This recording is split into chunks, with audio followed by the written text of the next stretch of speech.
There's no one else I'd rather share this with. Nobody knows my imperfections quite as perfectly. You guessed it, it is you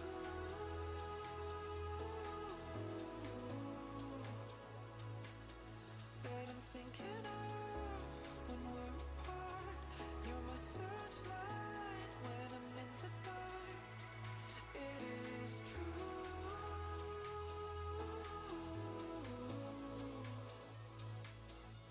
I'd give it all, I'd give my heart. You're my searchlight when I'm in the dark, when I'm in the dark.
welcome to the NACE Starleague studio, and you're joining us for a very crucial stream, our bracket reveal stream, where we are going to go over all the games in the NACE Starleague, show which teams are currently ranked the best, which teams might have something to prove, and overall who's going to be going up against who in all of the NACE Starleague playoff games. I'm your host, Jacob Palmer, joined by Artemis Ring today, and Artie, a lot of great teams and a lot of underdogs playing out tonight.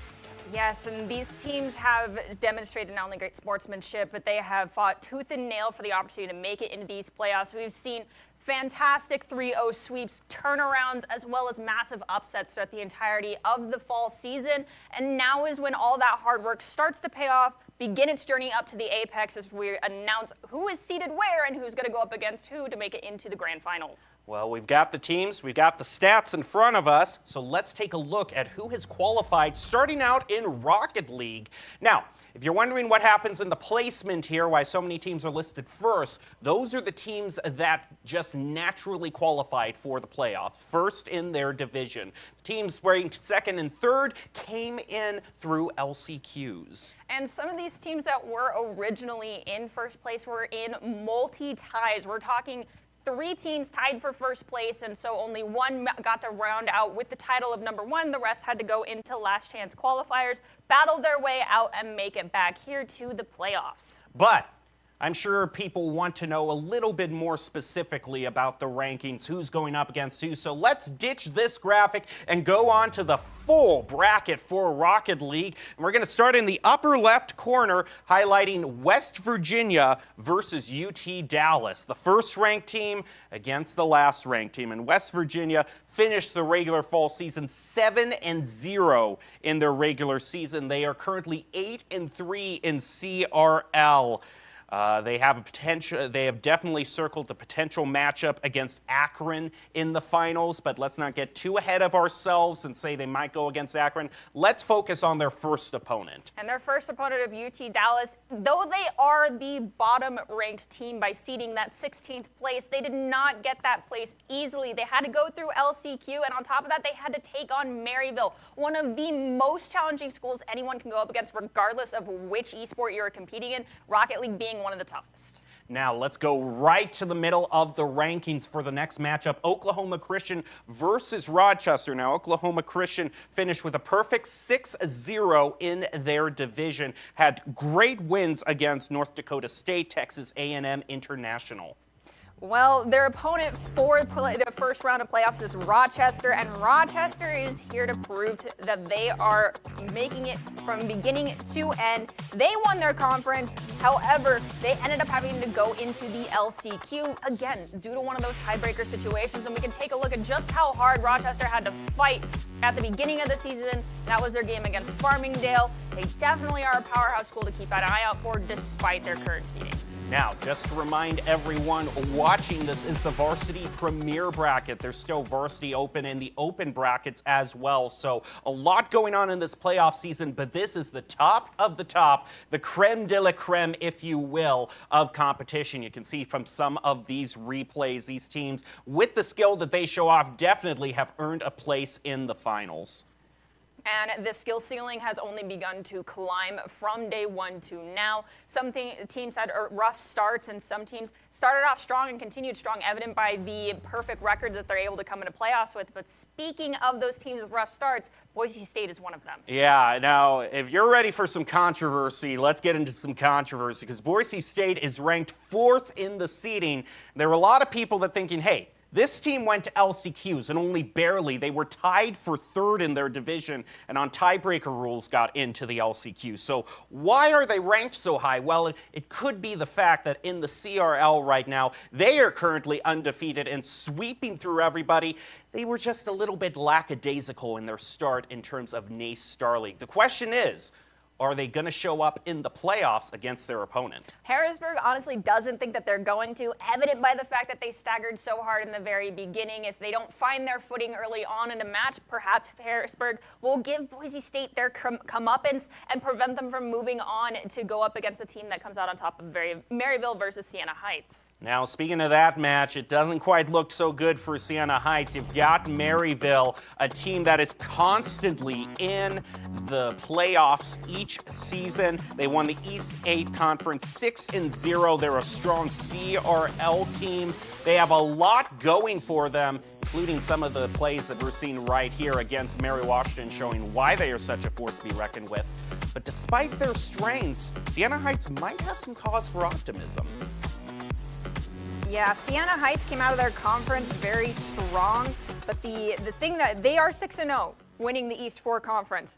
However, the East 8 conference, we have Maryville also coming in 6-0. So two teams, borderline perfect records. Yes, there are some mistakes that everybody makes in game, but the question is, will they keep the perfection going in order to lead them through the bracket? Up to the up right corner, we got Ole Miss versus Shawnee State. And if you watch bracket shows, especially in traditional sports, seeing Ole Miss on the bracket is probably not that big a surprise. They pack a punch in a Rocket League. They won the Division I conference in a Rocket League. Top tier school to go up against. They beat teams like Boise State and Oakland on their way to winning the Division I championships.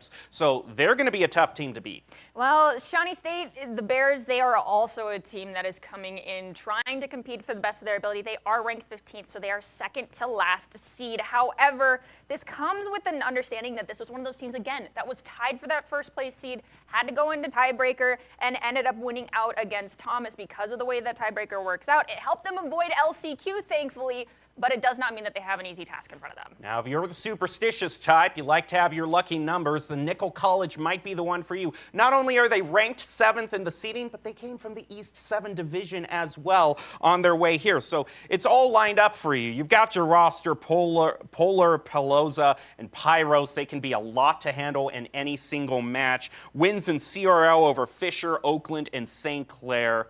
Rochester will tell you that's probably all you need to know. They are for real.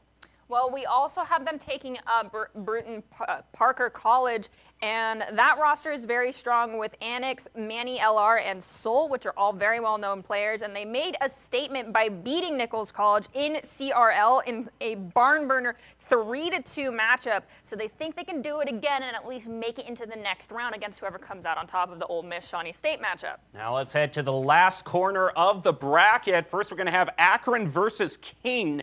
Akron has won multiple national championships in Rocket League, but it's a newer roster, so you've got kind of that competing force of a great school, great record, but new players, and a question of how green are they going to be, or are they just going to come out of the gate smashing everything? Well, do the Zips have the zip in their step to take on King University is my big question as we go into the playoffs for this season. They are one of the favorites, and why not? Their resume includes winning the East 9 Conference in a perfect 6-0 record, with one of those wins being against Bruton Packers CRL team and Butler University's team. They fully play to provide the biggest upsets in the Rocket League season, and they want to send Akron University to that turkey dinner of Thanksgiving break a little bit early. Now, our next matchup, Kennesaw State versus St. Clair. Kennesaw State, a bit of an enigma. They're a 2-year institution, but they continue to put out winner after winner. In fact, in terms of talking about wins, they were unblemished in the East 10 Conference, took care of Cumberland and Virginia Wesleyan University. They are a CRL team that have a lot of weight behind their name. Well, a team that also carries a lot of weight is St. Clair. They are considered one of the blue bloods of collegiate esports. They are here and they are striving to come out on top against the Kennesaw program. Kennesaw is the 6th place seed. St. Clair, considering themselves the underdogs, believes that this Herculean task is not going to be as hard as the numbers make it out to be. The question is, will they be as successful as they hope? I don't know about that. It went all 5 games when they last took on Kennesaw, ended up being 3-2, so the rematch could go either way. Well, now's the chance to zoom out, go big picture and engage in our own round of November Madness, because now we get the chance to make predictions. If you know anything about esports caster, predictions are our worst enemy, but we will try our best regardless. Artie, what's standing out to you, West Virginia versus UT Dallas? All right, so between those two, I have to give respect to UT Dallas. You took on Maryville, so I'm going to say UT Dallas makes it in at least to the second round of the playoff bracket from up there, and then we're going to have Oklahoma Christian and Rochester. I have to lean into Oklahoma Christian. What about you for those top four over there? Ooh, that's a tough one. Putting out West Virginia that early, I'm not sure about that. I'm going to say West Virginia moves on, and then I'm going to go with Rochester. As for who wins the semis, I'm not going to go that far yet. I'll just Rochester, okay? Okay. I'm out on a limb, but I'm going to say Rochester. We are completely opposite of one of each other right now. We might end up agreeing later on other things, but either we're correct together, we're wrong together in the very end, and we can talk about some other things because I know for a fact we're going to disagree on this next one. Boise State, Harrisburg. I think Harrisburg's going to move on. No, it's got to be the Broncos. I think they got off to a rough start in the season, but if you look at their performance in the CRL, they have been on a tear. I think they take the win against Harrisburg. I think Maryville gets the win against Siena Heights. But in Boise State versus Maryville, I'm actually going to go with Maryville to move on. The overarching trend of Maryville making it out into semis, I agree with that. We have some disagreements in the steps in the process, but that's okay. Now we can move on and take a look over here at Ole Miss versus Shawnee State. Which one do you think is going to come out as top? I think you got to go with Ole Miss. They are at school with a lot of history behind them. Great program. It's being brought to the forefront. This was a big focus of NACE, of really focusing on matching Division I schools against each other. So I think Ole Miss wins against Shawnee State, and I think Nichols College, like I said, 7 is showing up in everything they do. So I got to say that they win against Bruton Parker just on the luck factor alone. But I think then if you move on, Ole Miss has to move on to the finals. Okay, I'm going to go in reverse order now. I agree with Ole Miss making it on to the finals. However, I think Bruton Parker is the one that's actually going to make it up against them, but ultimately end up losing. And now we can finally move on to our last 4 teams, which is going to be Akron and King. We'll start with those two. I'm going to lean into Akron. Despite being a little green around the ears, I think sometimes coming in, being bright-eyed, bushy-tailed, and undeterred by any possible upsets, you're just excited to be here, can be a huge advantage for some teams. And, I think overall in the lower right corner, I think St. Clair's going to advance. I think they'll beat Kennesaw State and then I'll go with you. Akron moves on, but I think St. Clair moves on to the finals. But overall, my pick, I'm going to be going with Ole Miss. I think St. Clair is going to make it out and be the ones to go into the grand finals off of that one. Again, I think they're just a powerhouse school, so we agree on some things, disagree on others. That's totally fine. We'll end up having to see how these teams actually perform for the rest of the season in these playoffs. But again, it's not up to us, it's up to them. Well, now we get into the juicy stuff. Overwatch and then Valorant's on deck. The 2 games which you can argue you and I respectively are kind of the specialists in as far as NACE Starleague is concerned. So what have we got going on in Overwatch right now, Nerdy? Well, we can take a quick look. We've got St. Clair, Maryville, Fisher, top first place. We're going to say they are, so, those top 3 teams. Are we really at all surprised by this? I honestly can say we're probably not. We can also then transition down to the bottom. Those teams that had to face their way through the LCQ are now going to be in an uphill battle. They're going to be like, they're pushing the rock up the hill for the remainder of the season to make it through these playoffs. I mean, we've kind of been broken records the entire season, stressing that even if you make it through LCQ, you're going to be matched up against the top-seeded teams. And looking at the bracket now, I think our very first matchup proves that beautifully. Kennesaw State 16 versus Maryville number 1, the current defending champions in NACE Starleague, and you gotta look out for Tree. He's 15 and yet also a college student. It's just insane some of the talent Maryville is bringing to the table. Well, we also want to shine some light on Kennesaw State. They had to put up a tough fight to make it in through the LCQ here to playoffs. This is their matchup against George Mason on Push. That is the 3rd map type until we had Flashpoint introduced. But it was definitely a hard-fought battle. They did manage to make it out on top, but nonetheless, struggling so hard that you have to go to LCQ and then go up against Maryville can be a Herculean task for any team. I have to say nothing but I wish you luck and keep a strong, positive mental attitude. You got to just focus on it one game at a time. It doesn't matter how good Maryville has done in the past. Leave all that talk to us. Right now, the only thing that matters to you is the game you're playing right now against Maryville. We can move on to the next matchup, Blinn College versus Rochester. Now, Blinn comes in through the LCQ, seated higher than Rochester, who won their East 5 conference outright with 1 loss. Is this some kind of disrespect? Well, if you're one of the 3-headed coaching monster of Skyphone, Viz, and Alex P., you can use all that coaching ability to fire up your team and bump yourself up in the seating a little bit. Well, okay, so Blinn has a little bit of a different idea, but we'll have to see how that shakes out against Rochester. Earlier, also Rochester, again, is in Rocket League as well. I kind of threw some shadows down on them and said that they aren't going to perform as well. However, I think Rochester in Overwatch is going to be overtaking Blinn. All right, there's the top left corner for you. Let's move right on to Bryant and Stratton versus Akron. Now, the BSC Bobcats won the East 4 Conference in commanding fashion, 7-0 victory against Drexel and George Mason. So pretty good record as far as that is concerned. They also climbed into the top 8 of ABC Overwatch as well. So that's something to keep in mind. And the other team that we're looking at in this matchup is going to be Akron College, who finished 3rd in the East 3 Conference. Okay, so if we're talking about numbers and numbers lining up again, 3rd in the 3rd East, do you think that's going to give them a little bit of extra luck going into these matchups? I don't know. If your lucky number is 3, then maybe, of course, Ooh, we're talking about that. they are 13 as well, too. So maybe you're superstitious, maybe you're anti-superstitious, and 13 is your lucky number. I'm not saying, you should make predictions off of that. That's something you should leave up to somebody as incompetent as me. But They did go through the LCQ, so again, a team that's, fighting tooth and nail, so best of luck. All right, here's another big team in the running, UT Dallas, still less than a year from when they made it to the grand finals themselves, appearance in Philadelphia where they fell to Boise State, but it seems wherever they go, they're a favorite team. They got a new year, new director, but also the same team. Abdallah, Petal, Derpy, Cashier, Stasis. Cast of characters want to give the manager Noreen one more shot at the top spot.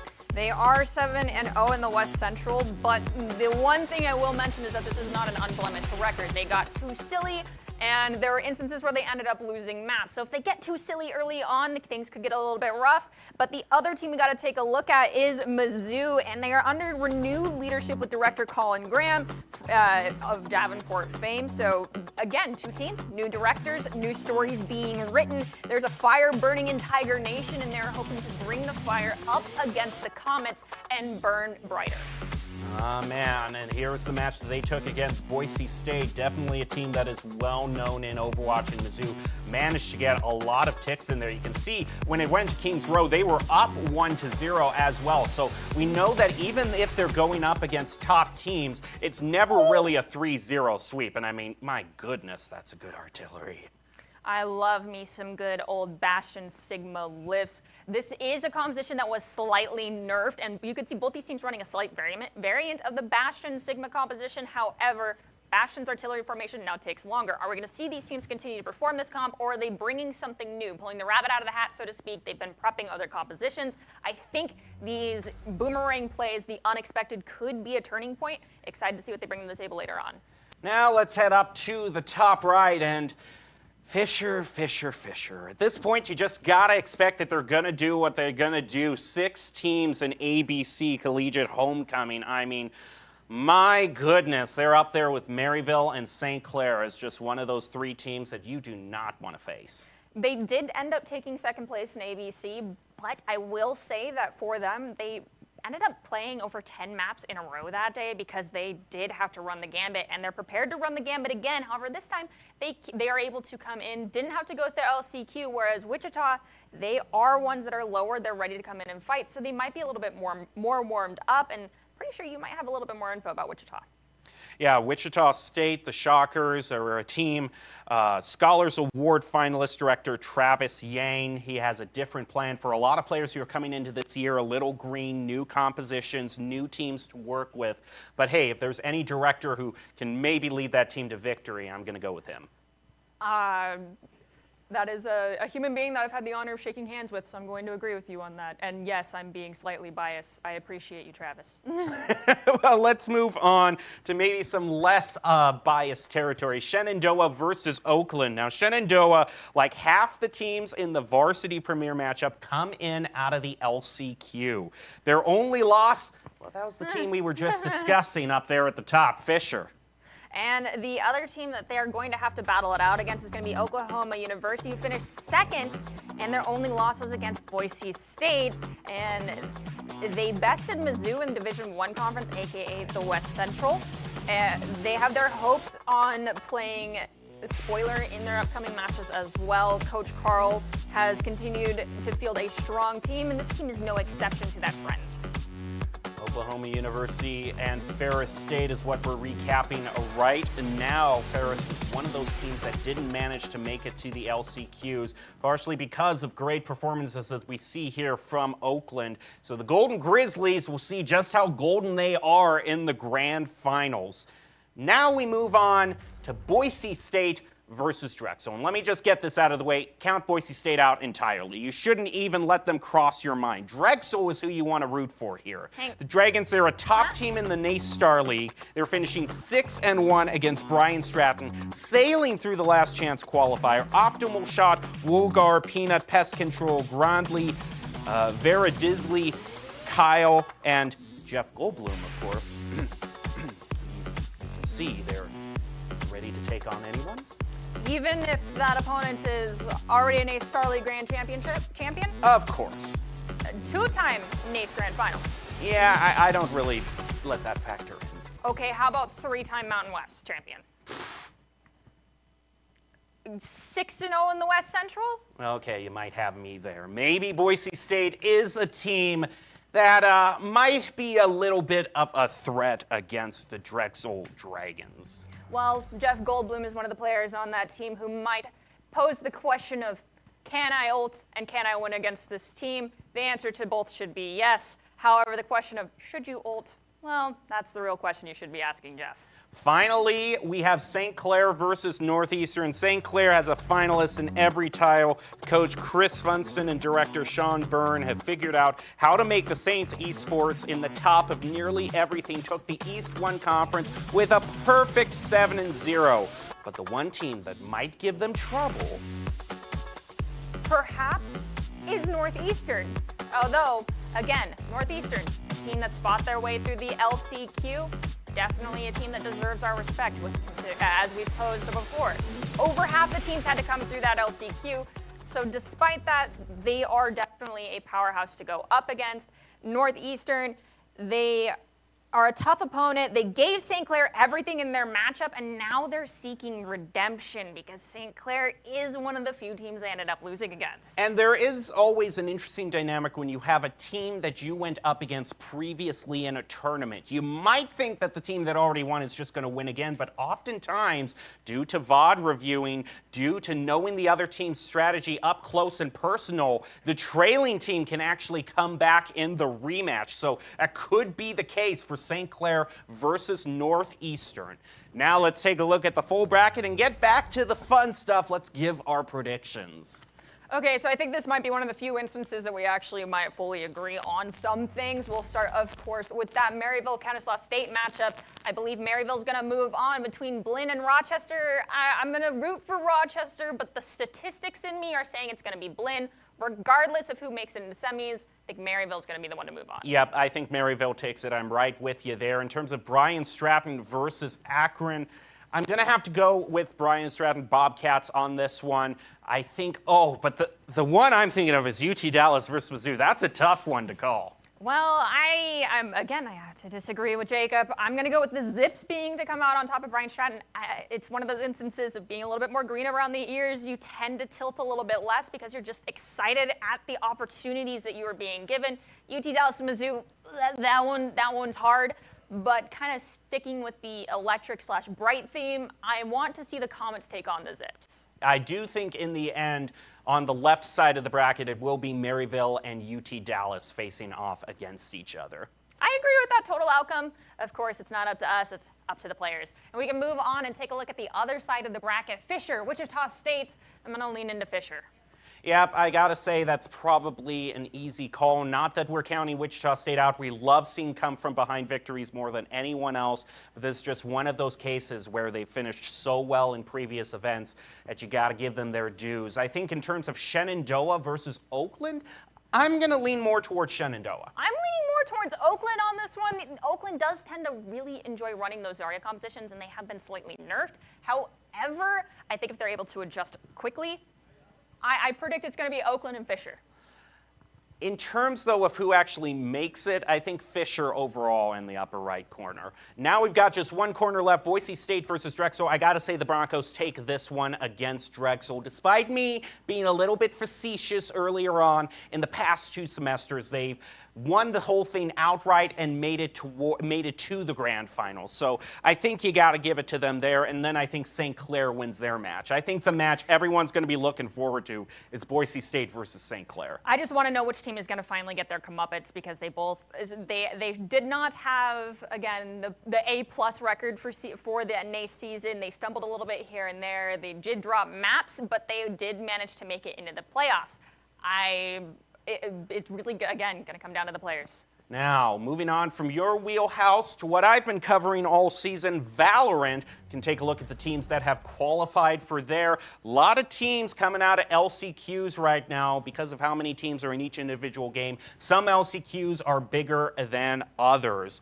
We can take a look at the full bracket, and this is where things get a little interesting. Yeah, I know, we're shaking it up here.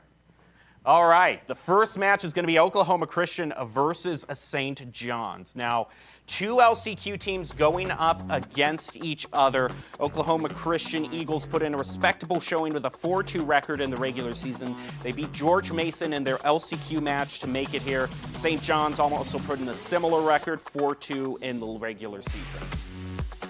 Well, this matchup has a lot riding on it, not to apply pressure, even though that is half of my job. The Oklahoma Christian as well as St. Clair, whichever winner of this match, whoever ends up winning this matchup has to go on to play the #1 seed. Yeah, that's where the rubber hits the road, if you will. 2 lower-ranked teams having to go up against the top dog, St. Clair. Although if there's one player I'm looking out for, Oklahoma Christian, I gotta shout out Som. Great duelist, and often plays some duelists that aren't picked as often. Do we have, a Yoru clutch in the future? Well, just only Oklahoma Christian knows the answer to that. Now moving on to the next match, Kennesaw State versus Keanu College, 2 teams smack dab in the middle of the seeding right now. To show you how competitive these divisions were, the 6-1 regular season for Kennesaw State was not enough to avoid LCQs. Keanu also faced a similar story. Yeah, they both fell to the team that was undefeated in their division, though. So they had to go up against the powerhouse of their division, ended up getting sent to LCQs, and now are back here. So if you think about it, if they struggled against the top of their division and now they have to face the highest ranked teams from here on out, will they actually be able to succeed? Best of luck to both of them. This is extremely up in the air regardless of the outcome. Moving on, we've got Converse versus Fisher coming up. Now, Converse Nightblood made a strong showing in the East 4 division, matching St. Clair and achieving a perfect season. All of the players complement each other with rock-solid competitive ratings, none of them appearing to be a weak link. Fisher is actually one of the surprising teams for regular season. Often a shoo-in for playoffs, Fisher had a rougher than expected start with a 4-2 season record. They lost to Rochester, which wasn't too big of a surprise considering Rochester is one of the top teams in their own division, but they also took an unexpected loss against Wichita State in the last week of the regular season. Still, they have a solid duelist of Psyche and a very strong Jet main. They are probably a team that has the most to prove as we approach the playoffs. Yep, they've taken some losses they didn't expect to have, so this is their chance to say, no, we do deserve to be in the playoffs, even though we came out of LCQ. We can move on to our next match, Rochester versus Boise State. We just have interesting matches here in this little quadrant of the bracket. Rochester is a toss-up game. This is a toss-up game by anyone's measure. Very similar teams in terms of ranking. and overall their individual player ranks and the win-loss record that they've had. The seeding is a little different. And I think that's because Rochester is a team that's been forged a little bit more by fire. They were in the East 2, a very competitive division. They had to go both up against Fisher and Wichita State to get here. So tough teams. You can't exactly put a Bronco in fire, because that's how you, yeah. So with that being said, they did manage to avoid the LCQ, but has dings on their records, losing a match against Michigan State. Michigan State, if you notice, did not make it to the LCQs. So you lose to a team that doesn't have the most spectacular record. It raises serious questions about the consistency coming out for Boise State as they move into the playoffs. We know that Daimyo, Cosmos, Master, Prestige, Skelesis, and Rihanna are talented players, but they also are very passionate players, which sometimes comes to be troubling to keep them emotionally stable and not tilting. Ultimately, a bad mental attitude can be your team's undoing. They really kind of live up to the wild Bronco stereotype at times. So sometimes they can just be a pure force to be reckoned with. Sometimes in those situations where they have a 10-5 lead, and then they just start losing games and things pile up on top of that. Which Boise State is going to show up to the finals, I think, is everyone's question. Now, much like Oklahoma Christian and St. John's, Western Kentucky and Rowan University have a tough road ahead of them. In the upper right corner, Rowan enters with a shaky 4-2 record in the regular season, and one of those losses, like Boise State beforehand, was to a team that didn't even make it to LCQs.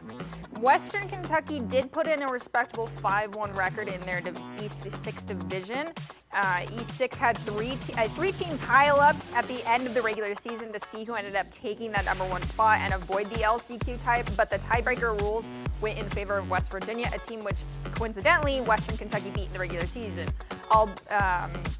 We'll have to see if this team is able to make it further in the bracket than other people expected, as coming this far was already unexpected. You're going to see a lot of allusions in the next few minutes to that three-way tie in the East 6 division. But these teams are looking to get a little bit of positive momentum, a little bit of hope, that immediately crashes down to the ground when you realize that you're going on to play #2 Maryville along with St. Clair, pillar of NACE Starleague playoff season. Especially threatening is Swayze, their Radiant Jet player. We have a lot of Immortals, but not too many Radiants. And oh my goodness, when you get this guy on your team with an op, consistently starting off every single round with a 5-4 advantage, no one wants to play against that.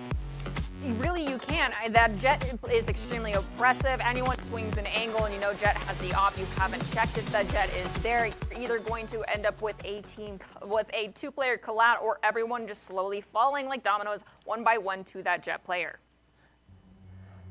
Now moving on, we've got Cumberland versus Florida International. Cumberland was part of that three-way tie pile-up in the East 6 division we discussed earlier, but they had a good showing in the regular season. They beat Western Kentucky. They have a great chamber player in Morg. We had an interview with him a few weeks ago talking about his great story about how his gamer tag, how it came out of World of Warcraft. But I mean, the way that he was playing, we thought it was just because he was sending people to the Morg on this chamber. Yes, it was an extremely wholesome interview, but wholesomeness does not translate into game success every single time. So, of course, they are going to be going up against difficult opponents from here on out. This is the 7 and 10 team, so it can be extremely back and forth, and I think out of all the matches we have for Valorant, this one is going to be the biggest toss-up. And the other opponents, Florida International, kind of snuck up on us here. Kind of a sleeper team overall. They went undefeated in their division, but that division had no huge names like St. Clair or Maryville. So they've been kind of thrown in. They have a lot of 2-1s in their record. So nothing perfect by any stretch of the imagination in terms of performance. I think that they are going to be the wild card team. If there's a team that you just don't know how they're going to perform, you don't really have a lot to draw on previous performance, it's going to be Florida International. Florida International, we've discussed teams that have been forged in fire while they're getting thrown into the fire, so we'll have to see how well they're able to perform if they pop and sizzle under pressure. And we can now move on to our next matchup, which is actually going to be Harrisburg and Wichita State, as well as West Virginia and Purdue Northwest. Yeah, West Virginia was the final team tied up in that East 6 division, pile up that they had. But they were ranked 3 overall in seeding, mainly due to the fact that they lost even though they lost to Western Kentucky, it did go all 3 games and it was relatively close, like 13-8, 13-10. It didn't go down without a fight. But this is what I think is so interesting about these 3 teams from the West 6 division. Each one in kind of a rock, paper, scissors fashion has taken a win against the other.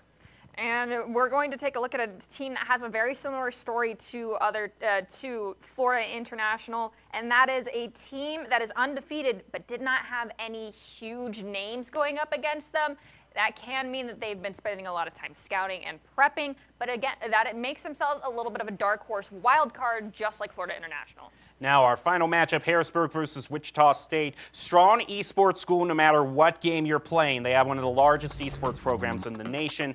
Absolutely tore through the East 5 division like a piece of tissue paper. Perfect regular season record to match Maryville and St. Clair's. But all eyes are going to be on Wichita State as we can peep our peepers at some of their highlights here from the regular season. They are a newly formed team at the beginning of the semester and have made it farther than any new team could have hoped for. They've pulled off huge upsets and victories against teams like Fisher.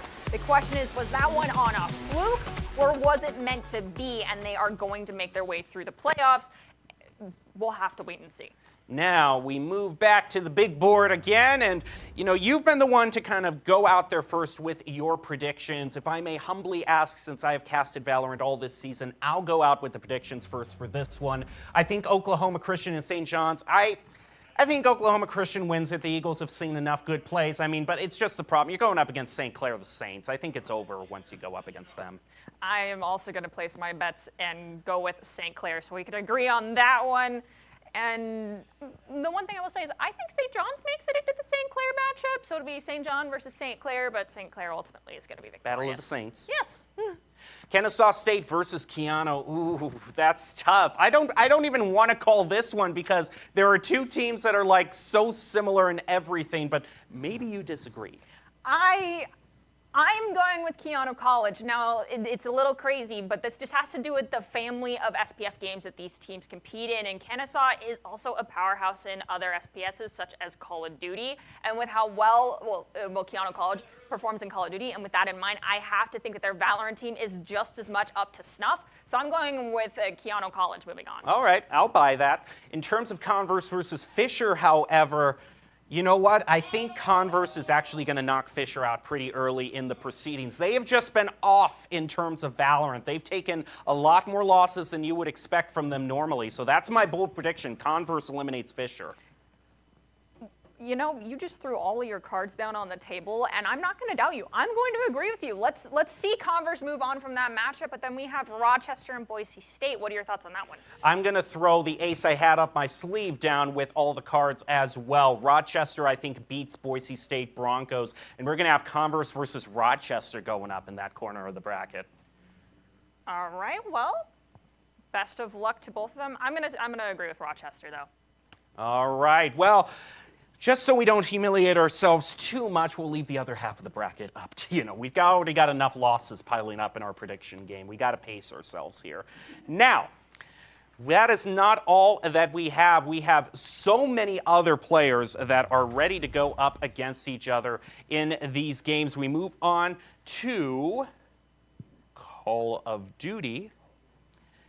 And the first one that's really standing out to us in terms of the overall seedings is that a little bit of a smaller competition. We only have one West Central division here, and you can see the placement of each team individually in their respective divisions. Not to mention that there is a lot more forgiving, so to speak, because we have first all the way through 4th place coming in to compete in these matchups, and allows for a lot of dynamic opportunities. But the one thing I want to highlight, that 3rd place coming in from West Central, Keanu College, very strong. St. Clair, also very strong team. Now, let's take a look at the full bracket, and we're going to see our first matchup is going to be Keanu College versus Nicholls State. Keanu College had some exciting wins. They beat Texas A&M International. They lost to the Trailblazers, ranked 3 in the West Central. So overall, some respectable performances being put in by the Huskies. And for the side of Nicholls State, they do not have an unblemished record. They did actually have 2 0-3s, and that was against St. Clair as well as USF, whereas the side of Keanu only had 1 0-3 loss. So that competitive record tends to favor Keanu College a little bit more, but then the next matchup against Oklahoma Christian might be a little bit of a different story. Yeah, perfect 7-0 record in the Call of Duty season. Yeah, I mean, that's tough, and it's continuing the major theme that we've seen all through today of welcome to the finals, now take the top dog out. Moving on to the next part of this bracket, we've got Purdue Northwest versus Texas A&M International. Purdue Northwest, respectable performance overall, 6-1. The one thing they have going for them is that Call of Duty actually was a game that didn't have LCQs the way that tournament was structured. So a 6-1 record actually is very good. It's not like you automatically go to LCQs if you're not perfectly undefeated. 6-1 is still a lot to brag about. It is, and also one of those losses, these teams struggled against both St. Edwards and Keanu. So both these teams having struggled against the same 2 teams makes it so it's like, who is going to move forward to try and take on the team that made it so your life got a little bit more difficult when you moved on to playoffs? Now let's move on to the next part. Upper right, South Florida versus Minnesota State. South Florida, University of South Florida, it's their gold squad. They were in 3rd ranked in the East 1 division, finished with a record of 5-2, kind of a middling record, all things considered, and kind of continues, I think, with their opponent. Yeah, South Florida did end up losing to St. Clair and Edinburgh in 0-3s, but their opponent of Minnesota only had one really tough game going up against Cumberland, and that was the one instance where they were also 3-0'd. So the question now remains, who's going to be able to move on between these 2 teams? To round out the bracket, we move onward to our next matchup, Akron versus Shenandoah. Akron Esports was number 3 in East 1 division, 5-2 record, and Shenandoah is much the same. Okay, so that 5-2 record also comes with a caveat, or a little asterisk, I should say. And that is because Akron never got 3-0 swept. It was always 2-3 in these losses or 1-3. Where on the other hand, Shenandoah, they were 3-0 swept by St. Clair, one of those teams that is also in this bracket. Now, as we zoom out to the whole bracket to give our predictions, we're just going to go rapid fire one team on this overall picture that you think is going to pull off an upset. Okay, so one team to pull the upset.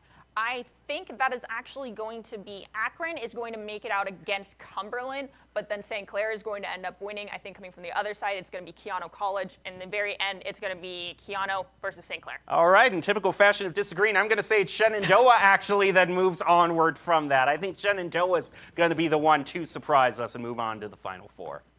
Well, we'll have to wait and see, and we can actually have the opportunity to watch them in their playoff performance. But at the end of the day, we've got other games and other teams to highlight as we move on to Smash. Yes, first-person shooter. This game isn't a lot of very intense competition when it comes to these fighting games. And you can see not too many teams were able to avoid LCQ. A whole lot coming out of LCQ into this one, with Stony Brook standing as the top dog of the pack as far as Smash is concerned. In fact, I think we're going to be seeing more of Stony Brook very soon because they're the number 1 team going up against number 16 DePaul. And might I say, if their 7-0 record isn't impressive enough, they beat Fisher. So any school that beats Fisher gets the good noodle star in my book. So with that being said, Stony Brook, good luck going against DePaul. DePaul, best of luck, but at the end of the day, that's a tough opponent. Yep, now we go on to University of North Carolina, Greensboro in the next matchup going up against a Lubbock Christian. And overall, these teams are in that wild card bracket, the 8-9 ranking in the overall seeding.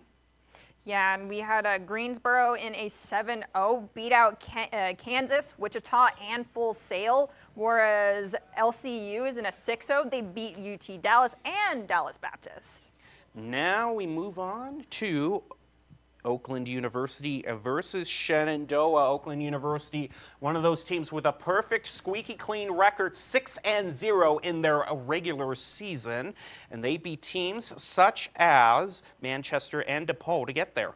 Shenandoah, unfortunately, is not with an unblemished record. They are 5-2, and those two losses one of them came from Wichita, but they did manage to beat out Kansas, so it's not as though they hadn't had to take on tough opponents. Now, North Dakota State versus Manchester. North Dakota State exceeded everyone's expectations for this season. They took on titans in the esports scene as far as Smash is concerned, such as Mizzou, and beat them. OTC, they beat all expectations and matchups and finished with a perfect season. Okay, so we've hyped up them enough. Manchester doesn't have as quite the perfect record according to what we have. They are 5-1, but they did beat DePaul.